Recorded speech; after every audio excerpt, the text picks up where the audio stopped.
నమస్తే. మనతో ఉన్న గెస్ట్‌కి ఉప్పు సత్యాగ్రహానికి కలిగే క్విట్ ఇండియా మూవ్‌మెంట్‌కి కూడా సంబంధం ఉంది. ఎక్కువగా అందరూ ఆయన్ని గుర్తు చేసుకునేది ఇంటిగ్రిటీ, హానెస్టీ, డిసిప్లిన్ ఉన్నటువంటి వ్యక్తి అని. సో, మనతో ఉన్నారు జస్తి కుసుమకుమార్ గారు. వారితో మాట్లాడదాం. సార్ నమస్తే. నమస్తే అండి. సార్ అంటే హిస్టరీ గురించి ఎక్కువగా అందరూ ఇష్టపడి తెలుసుకునేటప్పుడు కొన్ని విషయాల్లో ఇంపార్టెంట్‌ది అది క్విట్ ఇండియా మూవ్‌మెంట్ గానీ, ఉప్పు సత్యాగ్రహం గానీ. సో, దీనికి మీకు సంబంధం ఉంది అనేది ఒక చిన్న ఇన్ఫర్మేషన్ తెలుసుకోవడం జరిగింది. అదేదో మీ నుంచే తెలుసుకుందామని ప్రయత్నం.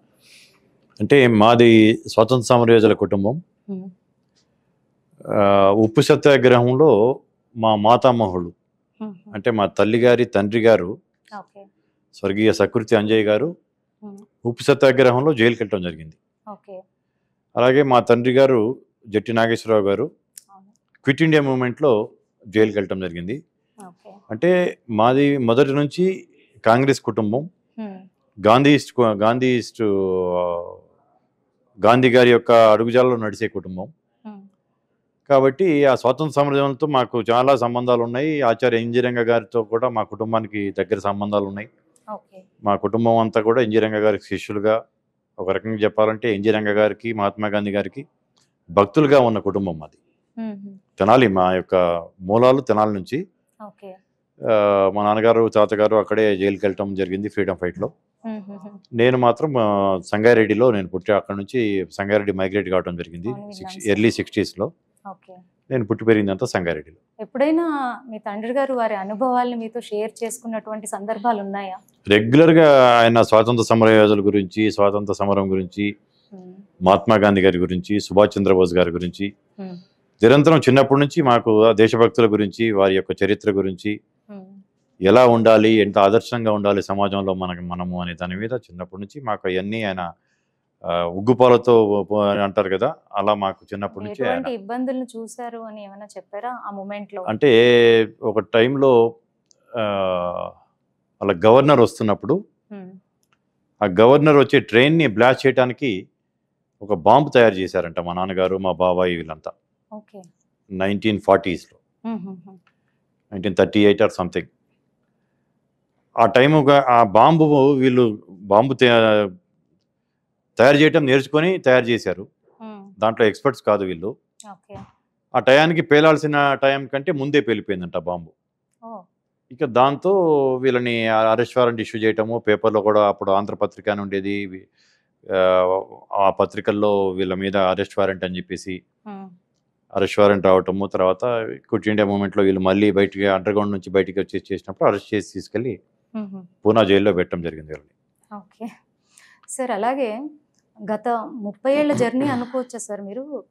మీ ఒక జర్నీ కాంగ్రెస్ పార్టీ తోటి దాదాపు 37 సంవత్సరాల జర్నీ. 37. నా యొక్క 17 ఏళ్ళ వయసులోనే నేను NSVI విద్యార్థి కాలేజీలో ఉన్నప్పుడు. అవును సార్, నేను మీ జర్నీ చదివినప్పుడు ఏపీ యూత్ కమిటీకి మీరు జనరల్ సెక్రటరీగా చేశారు, వైస్ ప్రెసిడెంట్గా చేశారు. అలాగే ఏపీ కాంగ్రెస్ కమిటీకి మీరు సెక్రటరీగా చేశారు, జనరల్ సెక్రటరీగా కూడా చేసినట్టున్నారు. బట్ తెలంగాణకు వస్తే కూడా మీరు general secretary and last term మీరు వర్కింగ్ ప్రెసిడెంట్గా చేసినట్టున్నారు. సో ఈ అనుభవాన్ని ఎలా షేర్ చేసుకుంటారు సార్? అంటే కాంగ్రెస్ పార్టీ ఇంతకుముందే మీకు చెప్పినట్టు మాది కాంగ్రెస్ కుటుంబం, 4వ తరం. అంటే మా ముత్తాత గారు జట్టి అంకినీడు గారు కాంగ్రెస్ పార్టీ 1885లో ఆవిర్భవించింది. ఆ టైంలో కాంగ్రెస్ పార్టీ సభ్యత్వం తీసుకోవడం జరిగింది. ఆ తర్వాత మా తాతగారు, మా తండ్రి గారు, నేను, అంటే ట్రెడిషనల్లీ కాంగ్రెస్ కుటుంబం, స్వాతంత్ర సమరయోధుల కుటుంబం కావటం వల్ల ఆ పార్టీకి నేను అట్లా చిన్నప్పటి నుంచి కూడా అట్రాక్ట్ కావటం. నేను స్వయంగా రావడానికి కారణం మా నాన్నగారి ప్రోద్బలంతో పాటు రాజీవ్ గాంధీ గారు అంటే నాకున్న ఇష్టము, నాకున్న గౌరవం. క్లోజ్ రిలేషన్షిప్ కూడా ఉంది అన్నట్టుగా విన్నాను. అంటే రాహుల్ గాంధీ గారితో ఉంది. రాజీవ్ గాంధీ గారిని నేను ఎప్పుడు ఆయన యొక్క స్ఫూర్తితో రాజకీయాలకు వచ్చాను 87లో నేను. అన్ఫార్చునేట్లీ 91లో ఆయన చనిపోవడం జరిగింది. రాజీవ్ గాంధీ గారిని ఎప్పుడు నేను పలకరీయటమో చూడటం కానీ కూడా జరగలేదు. బట్ సోనియా గాంధీ గారితో 92 నుంచి సోనియా గాంధీ గారి దగ్గరికి వెళ్ళటం కానీ, ఆమెతో సన్నిహిత సంబంధాలు ఉన్నాయి. ఇప్పుడు రాహుల్ గాంధీ గారితో కూడా ఐఎమ్ సేలింగ్ విత్ హిమ్.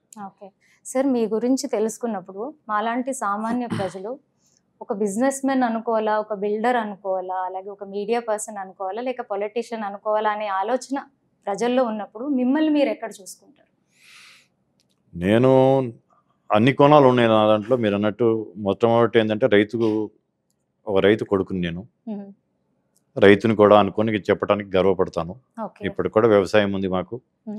మా సామాజిక వర్గం మూలాలు కావచ్చు, మా కుటుంబ మూలాలు కావచ్చు రైతుల నుంచే. అన్నదాతలు మేము. ఓకే. రైతుగా కూడా చెప్పుకోవడానికి కూడా నేను ఇష్టపడతాను.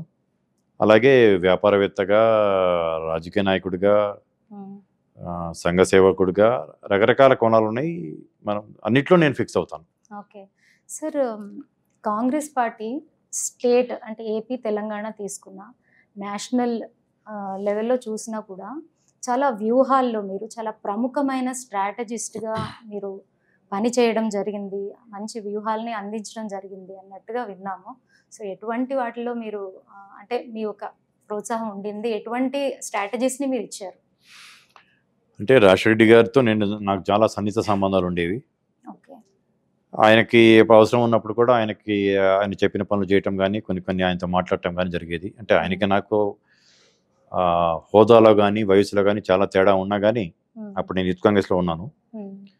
నన్ను బాగా ఆయన లైక్ చేసేవాడు. గంటలు ఆయనతో కూర్చుని గడిపిన సందర్భాలు ఉన్నాయి చర్చించుకుంటూ. ఇక రోసయ్య గారు ఏమో మా ఫాదర్కి ఆయన జూనియర్ రాజకీయాల్లో. రోసయ్య గారిని మా నాన్నగారే తీసుకొచ్చి రంగా గారికి పరిచయం చేశారు, ఎన్జీ రంగా గారికి. ఇక రోసయ్య గారు సీఎం ఉన్నప్పుడు కూడా ఆల్మోస్ట్ టోటల్గా నేనే ఆయనతో పాటు ఉండి ఆయనకు సహకరించాను, ప్రభుత్వ ఏర్పాట్లో కావచ్చు, రాజకీయంగా పార్టీ నడపడంలో కావచ్చు. తర్వాత పార్టీలో నాకు ఉన్న దీంట్లో నేను ఎప్పుడు ప్రత్యక్ష ఎలక్షన్స్లో నిలబడి ఆసక్తి లేనివాడిని. ఎలక్షన్స్లో డైరెక్ట్గా టికెట్ తీసుకొని నిలబడదామని ఆసక్తి లేకపోవటం వల్ల ఆర్గనైజేషన్లోనే ఎదగటానికి ఇష్టపడేవాడిని కాబట్టి ఆర్గనైజేషన్లో ఎదుగుతూ వచ్చాను. అంటే చిన్నప్పటి నుంచి నాకు ఆర్గనైజేషన్ మీదే ఇంట్రెస్ట్.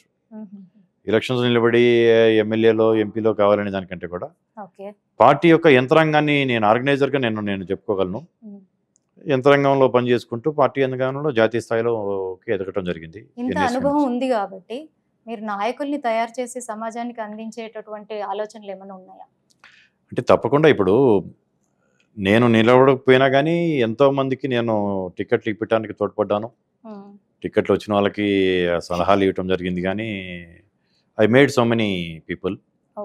ఇప్పుడు కూడా యువకులకి నేను చెప్పేది ఒకటే, రాజకీయాల మీద ఆసక్తి ఉన్నప్పుడు మీకు ఏ పార్టీ యొక్క సిద్ధాంతాలు నచ్చితే ఆ పార్టీలో చేరండి, ఆ పార్టీలో క్రమశిక్షణతో పనిచేయండి, మీకు అవకాశాలు అనేది ఏదో ఒక రోజు మీకు వస్తాయి అనేది నేను చెప్పదలుచుకున్నాను. కాంగ్రెస్ పార్టీలో డెఫినెట్లీ నేను కాంగ్రెస్ పార్టీ నాయకుడిని కాబట్టి కాంగ్రెస్ పార్టీలో ఎవరికి కావాలన్నా కానీ ఈ హైదరాబాద్ జిహెచ్ఎంసీ నెక్స్ట్ ఎలక్షన్స్ కల్లా ముఖ్యంగా మా సామాజిక వర్గంకి ఎవరైనా వస్తే కూడా కనీసం 10-15 మందికి సీట్లు ఇప్పించి వాళ్ళని కార్పొరేటర్గా తయారు చేయాలనే ఆలోచనతో ఉన్నాం. Very nice sir. సార్ అలాగే మీరు ఇందాక మెన్షన్ చేసినటువంటి ముఖ్య నాయకులు రాజశేఖర్ రెడ్డి గారు కానీ, రోషయ్య గారు కానీ, వాళ్ళు ప్రజల్లో ఇప్పుడు కూడా ఒక మంచి ముద్రను వేసుకున్నటువంటి నాయకులు. సో వాళ్ళతో సాంగత్యం ఉంది కాబట్టి అంటే ప్రజలకి ఎటువంటి విషయాల పట్ల ఒక అవగాహన మీరు అక్కడ సందర్శించుకొని ఏం చెప్పాలనుకుంటున్నారు వాళ్ళ విషయం ఒక ఎగ్జాంపుల్గా తీసుకొని? అంటే రోసయ్య గారు కూడా ఒక సాధారణ మధ్యతరగతి కుటుంబం నుంచి వచ్చారు. అక్కడ నుంచి ఆయన స్వయం శక్తితో పైకి వచ్చారు. స్వయం శక్తితో రంగా గారి దగ్గర శిష్యరికం చేసి రాజకీయ ఓనమాలు దిద్ది ఆయన ఎప్పుడు ఏ పదవి ఆశించకుండా ఆయన కూడా పార్టీలోనే పనిచేసుకుంటూ వచ్చారు. అవకాశాలు ఆయనకు వచ్చినాయి. అట్లా రాజశేఖర్ గారు మనందరికీ తెలుసు, is a fighter, is a dynamic leader. ఆయన ఫస్ట్ నుంచి ఫైటింగ్ స్పిరిట్ తోటి రాజకీయాలకు రావటము, 28 ఏళ్ళకి ఎమ్మెల్యే కావటము, వరుసగా ఓటమి అనేది లేకుండా ఆయన చనిపోయేంత వరకు కూడా ఇక్కడ ఏ ఎలక్షన్లో ఆయన ఓడిపోవటం అని జరగలేదు. ఎమ్మెల్యేగా కావచ్చు, ఎంపీగా కావచ్చు గెలిచారు, ముఖ్యమంత్రి అయిపోయారు. తనదంటూ ఒక ముద్ర వేసుకున్నారు. కాబట్టి వాళ్ళ యొక్క స్ఫూర్తిని తీసుకొని ముందుకెళ్ళాలంటానికి ఈ యువకులందరికీ కూడా ఆసక్తి ఉంటుంది. వారిద్దరే కాకుండా ఇంకా గొప్ప నాయకులు చాలా మంది ఉన్నారు. నేను ఇంతకుముందు 2-3 సార్లు చెప్పినట్టు ఆచార్య ఎన్జీ రంగా గారిని స్ఫూర్తిగా తీసుకోవాలి, చంద్ర రాజేశ్వర గారిని స్ఫూర్తిగా తీసుకోవాలి. మన చరిత్రలో ఉన్న ఘనమైన నాయకులందరినీ కూడా మనం స్ఫూర్తిగా తీసుకొని పనిచేస్తే అది తప్పుడడుగు లేకుండా రాజకీయాల్లో ఒక క్రమశిక్షణతో, ఒక మంచి ఇమేజ్తో ఉండటానికి యువకులకి పనికొస్తుంది అనేది నేను నమ్ముతాను. ఇంతకుముందు మీరు తెలంగాణలో వర్కింగ్ ప్రెసిడెంట్గా చేశారు కాబట్టి అప్పుడున్న వాతావరణం కానీ పార్టీలో ఇప్పుడు కొత్త నాయకత్వము, సో ఇప్పటికి దీన్ని ఎలా చూడొచ్చు అంటారు? అంటే అప్పటికిప్పటికి నేను వర్కింగ్ ప్రెసిడెంట్ చేసింది జస్ట్ 3 years బ్యాకే. నేను రేవంత్ రెడ్డి గారు, పొన్నం ప్రభాకర్ గారు ముగ్గురం వర్కింగ్ ప్రెసిడెంట్స్ మేము ఒకటే టైంలో. ఉత్తమ్ కుమార్ రెడ్డి గారు మాకు అధ్యక్షుడిగా ఉన్నప్పుడు మేము ముగ్గురం వర్కింగ్ ప్రెసిడెంట్స్గా పనిచేసాం. ఆ తర్వాత రేవంత్ రెడ్డి గారు పిసిసి ప్రెసిడెంట్ అయ్యారు. నేను ఏఐసిసి స్థాయికి నాకు వర్కింగ్ ప్రెసిడెంట్ సెకండ్ టర్మ్ వద్దు, జాతీయ స్థాయిలో పనిచేయాలనుకుంటున్నాను వెళ్ళాను. తర్వాత గుజరాత్, కర్ణాటక రాష్ట్రాల్లో ఇన్ఛార్జీలుగా పనిచేశాను. వాతావరణంలో తేడా ఏం లేదు. అప్పుడు నేను వర్కింగ్ ప్రెసిడెంట్ చేసినప్పుడు కాంగ్రెస్ పార్టీ ఆపోజిషన్లో ఉంది. ఇప్పుడు ప్రజెంట్ పవర్లోకి వచ్చాం. అంతే తేడా. కానీ పార్టీ సిద్ధాంతాల్లో కానీ పార్టీ యొక్క ఆచరణలో కానీ దేంట్లో తేడా లేదు. ఇప్పుడు మీలాంటి సీనియర్ నాయకులు చాలా మంది ఉన్నారు, పార్టీ సిద్ధాంతాన్ని పట్టుకొని ఇప్పటి వరకు కూడా అలాగే నడుస్తూ ఉన్నారు మీరు. సో ఇప్పుడు రేవంత్ రెడ్డి గారి నాయకత్వంలో మీలాంటి సీనియర్ నాయకుల్ని పిలవడం కానీ, సలహాలు తీసుకోవడం కానీ, వాటిని కన్సిడర్ చేయడం కానీ అలాంటివి ఏమైనా ఉంటున్నాయా? డెఫినెట్లీ. అంటే రేవంత్ రెడ్డి గారికి నాకున్న సాన్నిహిత్యము, మేమిద్దరం క్లాస్మేట్స్, ఏవి కాలేజీలో చదివాము ఇద్దరం. ఆంధ్ర విద్యాలయ అనేది దొమ్మలగూడలో ఉంటుంది. 89-92 బ్యాచ్ మాది.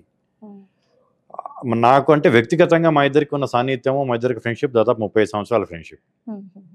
ఇద్దరం ఇప్పుడు నైబర్సు, ఇద్దరం కొలీగ్స్, ఒకటిసారి వర్కింగ్ ప్రెసిడెంట్. కాబట్టి డెఫినెట్లీ ఇంటరాక్షన్ ఉంటుంది. నాతోనే కాకుండా ఇంకా వేరే సీనియర్స్ ఎవరైతే సంప్రదించాలో అందరితో కూడా తను సంప్రదిస్తూనే ఉన్నాడు. ప్రభుత్వం నడవ ఏర్పాట్లు కావచ్చు, తనకి ఏదన్నా ఎప్పుడైనా ఏదన్నా ఉన్నప్పుడు మాది ఇంపార్టెంట్ కోర్ కమిటీ అనేది ఒకటి ఉంటుంది, పొలిటికల్ అఫైర్స్ కమిటీ అని ఉంటుంది. ఆ కమిటీలో చర్చించే నిర్ణయాలు తీసుకోవడం జరుగుతుంది. ఎప్పుడు అట్లాగే ఇప్పుడు ప్రభుత్వం ఉన్నారు కాబట్టి తన యొక్క మంత్రివర్గ సహచరులతో తను సంప్రదించి సమిష్టి నిర్ణయాలు తీసుకోవటం జరుగుతుంది. కానీ ఏకపక్ష నిర్ణయాలు అనేది చేసే తత్వం కాదు ఆయనది. ఓకే సార్, కేజీఎఫ్ అనే టైటిల్ వింటూ ఉంటే బేసిక్గా ఎక్కువగా మనకి ఈ సిల్వర్ స్క్రీన్ హిట్ మూవీ గుర్తుకొస్తుంది. సో అది ఏ ఉద్దేశంతో అయితే తీసారో అది వరల్డ్ వైడ్ ఒక మంచి పేరుని సంపాదించింది. అదే పేరుతో మీరు ఒక ప్రోగ్రామ్ని తీసుకురాబోతున్నారు. అసలు ఈ ఉద్దేశం ఏంటి? వరల్డ్ వైడ్ మీరు ఏ రకమైనటువంటి విజయాన్ని సాధించాలనుకుంటున్నారు? దాని ఉద్దేశం ఏంటి? అంటే కమ్మ సామాజిక వర్గం అనేది ప్రపంచవ్యాప్తంగా వ్యాపించిన సామాజిక వర్గాల్లో మొట్టమొదటి సామాజిక వర్గం. దాదాపు ప్రపంచంలో 60-70 దేశాల్లో మా యొక్క ప్రాతినిధ్యం ఉంది. వెళ్ళిన చోట్ల కూడా అన్ని చోట్ల మంచి స్థాయిలోనే ఉండటం జరిగింది మా వాళ్ళు. ఈ రోజుల్లో ప్రపంచం ఒక గ్రామం కింద మారింది. No we are calling it as a global village. సరిహద్దులు నుంచి దాటేసేసి కనెక్టివిటీ పెరగటం వల్ల చదువులకు కావచ్చు, ఉద్యోగాలకు కావచ్చు, అభివృద్ధిలో కావచ్చు మా వాళ్ళు మైగ్రేట్ అయ్యారు బాగా. ఒక ప్రపంచ వేదిక అంటూ ఒకటి అవసరం అనేది మేము భావించి లైక్ మైండెడ్ ఫ్రెండ్స్ కొందరం కలిసేసి ఒక ప్రపంచ వేదిక ఒకటి కావాలి, కమ్మ సమాజాని కోసం మనకు ఒక ప్లాట్ఫామ్ కావాలి అనే దాని మీద, ఏం పేరు పెట్టాలనే దాని మీద ప్రపంచం అని పెట్టినప్పుడు వరల్డా, గ్లోబా ఇట్లా అనేది కొన్ని చేసుకున్నప్పుడు కమ్మ అనేది ముందు రావాలి అని అట్లా అనుకోకుండా గ్లోబల్ అన్న తర్వాత ఫెడరేషన్ అన్నప్పుడు 3 కలిపితే ఏమైపోయిందంటే మీరు అన్నట్టు ఒక వైబ్రెంట్, ఒక సెన్సేషన్, కోలార్ గోల్డ్ ఫీల్డ్ లాంటి ఒక పేరు వచ్చింది. మా సామాజిక వర్గం కూడా బంగారం లాంటి సామాజిక వర్గమే. అన్నిట్లో అందరికీ తోడ్పాటు అందిస్తూ అందుట్లో ముందుంటూ నలుగురిని మా ఎమ్మట తీసుకెళ్లే సామాజిక వర్గం కాబట్టి ఆ పేరు దీనికి అతికినట్టు సరిపోయింది. మీరు అన్నట్టు ప్రచారం కూడా చాలా ఫాస్ట్గా ఒక 2 ఏళ్ల తర్వాత మీరు చూస్తే కేజీఎఫ్ అనేది ఒక సినిమా ఉందా లేదా, కేజీఎఫ్ అంటే కమ్మాలది కదా అనేది అనుకునేంతగా ముందుకెళ్తుంది ఇది. ఓకే సార్, ఇది మేనిఫెస్టో ఏమన్నా మీరు డిజైన్ చేశారా, చేయబోతున్నారా? ఎటువంటి విషయాల మీద ఎక్కువ మీరు అంటే ఇంపార్టెన్స్ని చూపించబోతున్నారు? అంటే మేనిఫెస్టో అనేది ఇది మాదేమో రాజకీయ పార్టీ కాదు కదా మేనిఫెస్టో అనేది, బట్ ఒక బ్రోచర్ ఉంది మాది. ఒక చిన్న బ్రోచర్ వేసుకున్నాం మేము. దాంట్లో మాకు కొందరు, ఎందుకంటే మా దాంట్లో ఎమినెంట్ పర్సనాలిటీ చాలామంది ఉంటారు. ఆ బ్రోచర్లో ఒక 20 pages బ్రోచర్ వేసుకొని దాంట్లో కమ్మవారి యొక్క చరిత్ర ఎటువంటిది, ఎవల్యూషన్ ఆఫ్ కమ్మాస్, ఎక్కడి నుంచి రావడం జరిగింది, ఎలా అభివృద్ధిలోకి రావడం జరిగింది, దాంతోపాటు మా దాంట్లో సమాజానికి ఎంతో సేవ చేస్తున్న మా ప్రముఖులు ఎవరు, ఇప్పుడు రాణి రుద్రమదేవి కాడ నుంచి కాకతీయులు కమ్మవారు, కాకతీయ రాజులు రుద్రమదేవి కావచ్చు, గణపతి దేవుడు కావచ్చు, ఆ తర్వాత రేకపల్లి సంస్థానాన్ని పాలించిన ప్రోళయ నాయకుడు కానీ, కాపయ నాయకుడు కానీ, ముసునూరి రాజులు, ఈ చరిత్ర మాకు ఉంది అనేది వాళ్ళని గురించి రాసుకుంటూ వాసిరెడ్డి వెంకటాద్రి నాయుడు గారు. అంటే అశోకుడు ఇంత పెద్ద చక్రవర్తి భారతదేశాన్ని పాలించాడు. అశోకుడు భారతదేశంలో తవ్వించిన చెరువుల కంటే కూడా రాజా వాసిరెడ్డి వెంకటాద్రి నాయుడు గారు అమరావతికి రాజు. అటువంటి ఆయన కృష్ణా గుంటూరు జిల్లాలోనే అంతకంటే ఎక్కువ చెరువులు తవ్వించాడు. అది ఆయన యొక్క చరిత్ర. వాళ్ళతో పాటు ముల్లపూడి హరిచంద్ర ప్రసాద్ గారు, కేసీపీ దత్తు గారు, అంటే పరిశ్రమలు స్థాపించి కొన్ని వేల లక్షల మందికి ఉపాధి కల్పించి, అంటే వీరందరూ సమాజానికి ఎంతో సేవ చేసి ఉన్నారు, ఎంతో మేలు చేసి ఉన్నారు. వారితో పాటు ముత్యాల రాజా గారు. ఈరోజు నాగార్జునసాగర్ డ్యామ్ వల్ల ఆంధ్ర తెలంగాణలో కలిపి దాదాపు 7 జిల్లాల్లో సాగునీరు, తాగునీరు, దాంతోపాటు 2 రాష్ట్ర ప్రభుత్వాలకు విద్యుత్తు అందిస్తున్న నాగార్జునసాగర్ డ్యామ్ కట్టడానికి కారణమైంది ఎవరంటే ముత్యాల రాజా గారు. జగ్గపేట దగ్గర ఉన్న ముత్యాల సంస్థానానికి రాజు ఆయన. ఆ రోజు 1952లో ఇటువంటి బహుళార్థ సాధక ప్రాజెక్ట్ కావాలి అని చెప్పేసి డిమాండ్ ఉంటే, వృధాగా కృష్ణా జలాలు వెళ్ళి సముద్రంలో కలుస్తున్నాయి అని చెప్పేసి దానికి ఒక ఆనకట్టు కట్టాలి అని నందికొండలో సహజసిద్ధంగా 2 కొండల మధ్యలో ఉంటుంది. ఆనకట్టు కట్టడానికి అనువైన ప్రదేశం అది అని అంటే, ఆ రోజు నాటి ముఖ్యమంత్రి, ఆంధ్ర ముఖ్యమంత్రి నీలం సంజయ్ రెడ్డి గారు అటువంటి ప్రాజెక్ట్ కట్టడానికి డబ్బులు లేవు మా ప్రభుత్వంలో అంటే, తన సొంత మనీ 52 లక్షల రూపాయలు తన సొంత మనీ ఇచ్చి, తన భూమి 5,000 ఎకరాలు తన భూమిని కూడా ఇచ్చేసేసి గుర్రం వేసుకొని నందికొండలో తిరిగి ఆచార్య ఎన్జి రంగ గారి ద్వారా, కొత్త రఘురామయ్య గారి ద్వారా నెహ్రూని పిలిపించి శంకుస్థాపన చేపించేసేసి దానికి కారణమయ్యారు. అంటే ఇటువంటి ఘనమైన చరిత్ర ఉంది. అంటే సమాజానికి ఇప్పుడు ఈ కేజీఎఫ్ అనేది కూడా ఏదో ఒక కుంచిత మనస్తత్వంతో ఏర్పాటు చేసిన సంస్థ కాదు. ఓన్లీ కమ్మ అంటే మాది మేమే చేసుకోవడానికి అనేది కాదు. నిష్కారణంగా గత పాలకులు ఆంధ్రాలో మొన్నటి వరకు పరిపాలించిన వాళ్ళు, తెలంగాణలో అంతకుముందు మొన్నటి 6-7 నెలల క్రితం దాకా పరిపాలించిన వాళ్ళు, అక్కడేమో ప్రత్యక్ష దాడులు జరిగినాయి మా మీద, ఇక్కడ పరోక్ష దాడులు జరిగినాయి. నిష్కారణంగా అంటే సమాజానికి మేము ఎంతో మేలు చేసి సేవ చేసిన ఈ యొక్క కమ్యూనిటీని టార్గెట్ చేసటం జరిగింది. అటువంటి దాన్ని మేము బాధేసింది మాకు. సమాజానికి మేము ఏం చేసామనేది చెప్పదలుచుకున్నాం ఈ యొక్క ప్లాట్ఫామ్ మీద, కేజీఎఫ్ లాంటి వరల్డ్ ప్లాట్ఫామ్ మీద. దాదాపు 40-45 దేశాల నుంచి ప్రతినిధులు వస్తున్నారు. భారతదేశంలో ఉన్న దాదాపు అన్ని రాష్ట్రాల నుంచి ప్రతినిధులు వస్తున్నారు. ఇది ఓన్లీ ఆహ్వానం మేరకు ఒక 1,500 మంది, 1,200 నుంచి 1,500 మందిని మేము పిలుస్తున్నాం ఆహ్వానం మేరకే. అంటే ఎమినెంట్ పర్సనాలిటీస్ వివిధ స్థాయిలో కమ్మ సంఘాలు స్థాపించి మా యొక్క సామాజిక వర్గానికి ఎంతో కొంత మేలు చేస్తున్న సంఘాల ప్రతినిధులు, ప్లస్ ఎమినెంట్ పర్సనాలిటీస్, నిష్ణాతులు, ఒక్కొక్క రంగంలో ఉన్న పెద్దలు, అది సినీ రంగం కావచ్చు, వ్యాపార రంగం కావచ్చు, మీడియా రంగం కావచ్చు. మీకు తెలుసు మీడియా రంగం కానీ సినీ రంగం కానీ ఆల్మోస్ట్ ఆల్ కమ్మవారిదే ప్రాబల్యం ఉంటుంది దాంట్లో.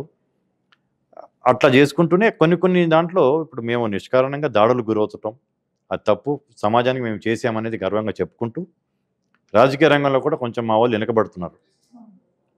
మా యువకులని రాజకీయ రంగంలో ముందుకు వచ్చేటట్టుగా చేస్తూ, వారికి నచ్చిన పార్టీలోనే, ఏ పార్టీలోనే ఉండండి, ఈ సమాజం మీకు సపోర్ట్ ఇస్తుంది, రాజకీయాల్లో ముందుకు రండి అని చెప్తూ, దాంతోపాటు మా దాంట్లో కమ్మవారు అనగానే అందరూ కోటీశ్వర్లు, పెద్ద పెద్దవాళ్ళే కనిపిస్తారు మనకి. క్రీమ్ కనిపిస్తుంది కానీ కింద ఉండే middle class or lower middle class కనిపించరు మనకి. కొన్ని లక్షల మంది నిరుపేదలు ఉన్నారు కమ్మ సామాజిక వర్గంలో. వారి అభివృద్ధికి ఏం చేయాలి, వారిని అప్లిఫ్ట్ ఏం చేయాలి. ఇప్పుడు జేఎన్యూలో ఒక సైంటిఫిక్ రీసెర్చ్ జరుగుతుందంట మా సామాజిక వర్గం యొక్క డిఎన్ఏ మీద. ఈ మధ్యన తెలిసింది నాకు కూడా. అంటే కమ్మాస్, జూస్, సింధీస్ అండ్ కమ్మాస్, ఈ 3 కమ్యూనిటీస్. జ్యూస్ ఆర్ వరల్డ్ లో చాలా famous for their intelligence. yes, intelligence and unity and aggressive nature, entrepreneurship, వీటన్నిటికీ మమ్మల్ని జ్యూస్తో పోల్వచ్చు. కాబట్టి మా సామాజిక వర్గాలు, మా మూలాలు ఎక్కడి నుంచి ఉన్నాయి, మా డిఎన్ఏ ఏంటి అనేది సైంటిఫిక్ రీసెర్చ్ జరుగుతుంది. అంటే కమ్మ సామాజిక వర్గం అనేది ఈజీగా మైగ్రేట్ కాగలం మేము, ఎటువంటి వాతావరణాన్ని ఇమడగలం. వ్యవసాయము మా యొక్క ప్రాణాధారం, మా యొక్క మూలాధారం, మా యొక్క వృత్తి, కుల వృత్తి ఏంటంటే వ్యవసాయం మాది. ఎక్కడ నీళ్లు ఉంటే అక్కడికి వెళ్ళటం, మేము నీళ్ళు లేని చోట నీళ్ళ వసతులు ఏర్పరచుకోవటం. ఇప్పుడు రాజా వాసిరెడ్డి వెంకటాద్రి నాయుడు గారి గురించి చెప్పాను, చెరువులు తవ్వించారు ఆయన. దానివల్ల ఉట్టి మా సమాజ వర్గానికే కాదు కదా, మొత్తం ఆ ప్రాంతానికి మొత్తానికి అభివృద్ధి అవుద్ది కదా. అన్ని సమాజ వర్గాలను తీసుకెళ్లే వాళ్ళం మేము. స్వర్గీయ ఎన్టీ రామారావు గారు, ఆయన సినీ నటుడే కాకుండా చరిత్ర సృష్టించిన రాజకీయ నాయకుడు. ఆయన తీసుకొచ్చిన రాజకీయాల్లోకి అభివృద్ధికి తీసుకొచ్చిన వాళ్ళందరూ కూడా వెనుకబడిన సామాజిక వర్గాలే. ఎన్జీ రంగ గారిని చూసుకుంటే కందుల ఓబులెడ్డి, పెద్దిరెడ్డి తిమ్మారెడ్డి, గేవతు లెచ్చన్న, మర్రి చెన్నారెడ్డి, రోసయ్య, వీళ్ళందరూ కమ్మ సామాజిక వర్గం వాళ్ళు కాదు. ఒట్టి రాజగోపాల్ నాయుడు గారని గల్లా అరుణ్ గారి తండ్రి గల్లా జయదేవ్ వాళ్ళ తాత, ఆయన ఒకటే కమ్మ వర్గం నుంచి ఆ స్థాయికి వచ్చారు ఎంపీగా. మిగతా వాళ్ళందరూ వేరే వాళ్ళకే ఇది చేశారంటే మా సామాజిక వర్గం ఎంత అభ్యుదయ భావాలు కలిగిన సామాజిక వర్గం అనేది చెప్పటం అనేది ఈ ప్లాట్ఫామ్ మీద చెప్తూ ఇంకా ముందు ముందు ఏం చేయాలి, మేము మా వాళ్ళని మేము ఎట్లా అప్లిఫ్ట్ చేసుకోవాలి, మానవ సేవే మాధవ సేవ అంటారు. అంటే మా వాళ్ళకి మేము సేవ్ చేసుకొని మా వాళ్ళని మేము పైకి తీసుకొస్తే ఇండైరెక్ట్గా కానీ ఇది కానీ సమాజానికి మొత్తం సేవ్ చేసినట్టుగానే భావిస్తాం. వేరే వర్గాలను కూడా మేము మాతో తోడ్పాటు మీరు తీసుకొని చెప్పిన అన్ని విషయాలు బాగున్నాయి సార్. దాంట్లో మధ్య తరగతి అలాగే కింద తరగతి వాళ్ళని అప్లిఫ్ట్ చేయడానికి అన్నారు కదా, అది చాలా బాగుంది సార్. యాక్చువల్గా అది అన్ని విషయాల్లోని అటువంటి సపోర్ట్ అయితే దొరకాలి. So very nice talking to you sir. Thank you అమ్మా, నమస్తే.